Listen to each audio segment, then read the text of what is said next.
Good afternoon, YouTube. This is Joe here, KE0TSC, and thanks for tuning in to an episode of SoCo Ham Radio. Today I'm going to be going over my mobile ham shack.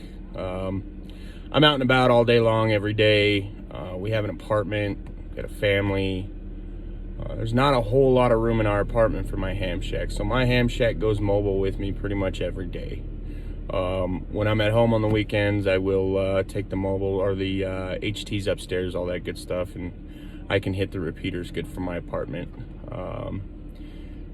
Yeah, so I've got everything set up here in my vehicle to do whatever I need. So that's kind of what we're going to go over today.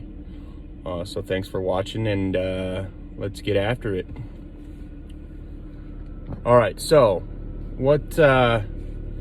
what I've got here is a few different things, and first I wanna start off with my videos are gonna be really based on more around the ham radio on a budget. I don't have a lot of money, but I love ham radio, so you know, I might not have the most expensive things, but I get what works.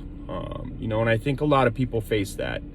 You know, they want to get into this cool hobby. You know, I like to experiment. I like to, you know, make things out of other things, and I'll show you an example of that here in a minute. So I want people to know that you can get into this hobby without having a ton of money.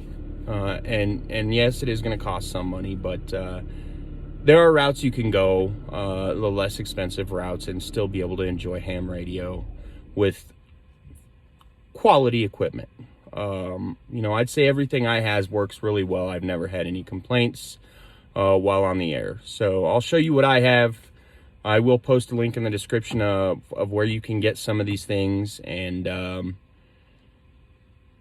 you know, later on I'll be posting tutorials on how to do code plugs and you know, all that good stuff, reviews.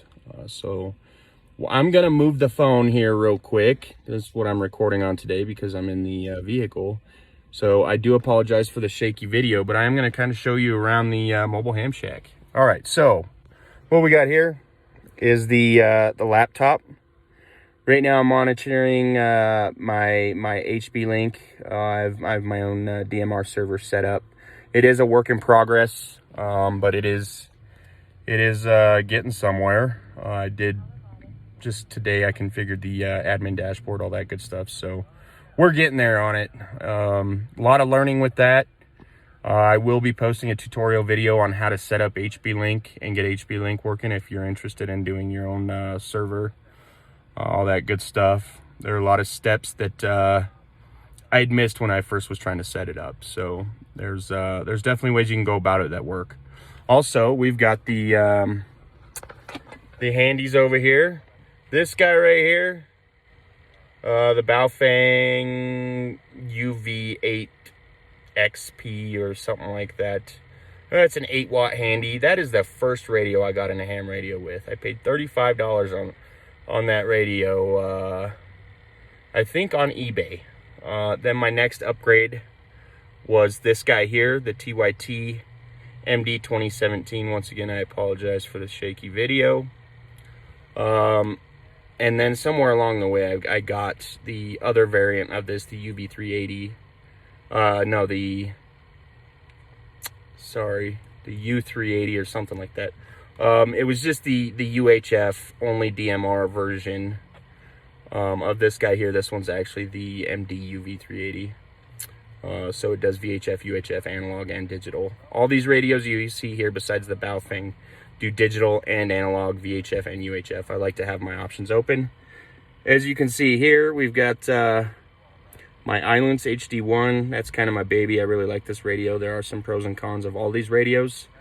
But I really like this one. Supposedly 10 watts. I haven't tested that yet.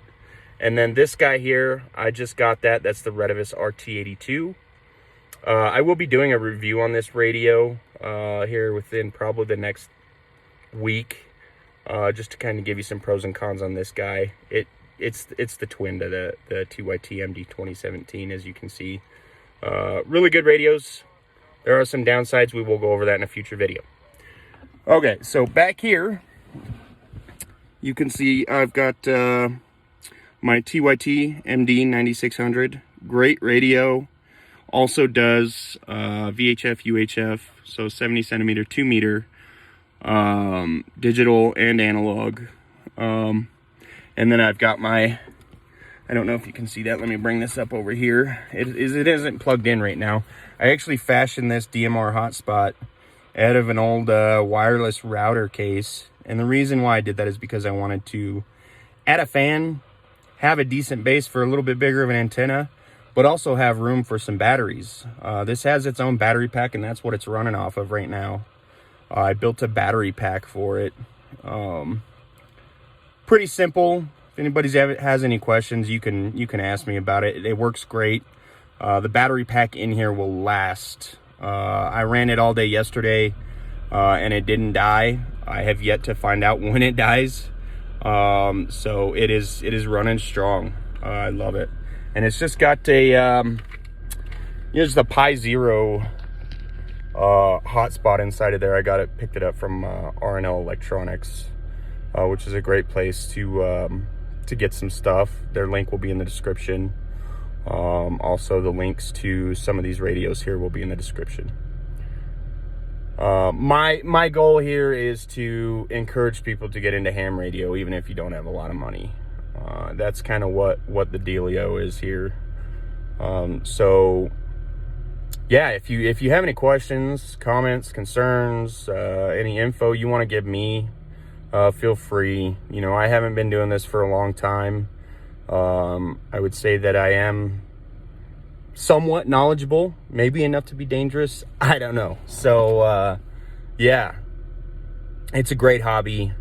And, you know, if you're looking to get into the hobby, I would highly recommend it. If you don't have a lot of money, you can still do it. What I do recommend is researching your area before you decide to get into the hobby. See what kind of repeaters you got in the area, you know, all that good stuff. Start there. You know, here we've got both 70 centimeter and 2 meter repeaters. We've got a lot of, you know, a good amount of DMR here, and a lot of VHF here, analog VHF. So do some research on the repeaters in your area. There's one more thing I've got to show you folks. That's my antenna, which the link to that antenna will be in the description as well. So bear with me here. The video is going to get a little bit shaky. We're going to go out here and we're going to take a look at my antenna.